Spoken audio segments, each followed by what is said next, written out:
જીવન જોવાને ચાલો રે શેરડીયુમાં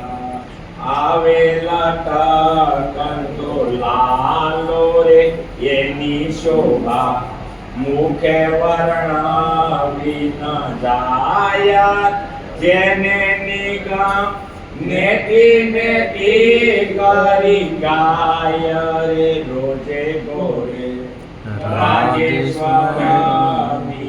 વિરાજે સભી જોઈ કોટી કા કાંદર પલાજે રે મળ્યા આવે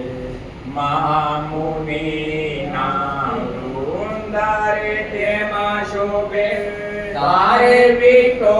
જેમ ચંદ્ર શુક્ર સંતાની ઉત્તમ દર્શને ગાવ એ નૃત્ય કરે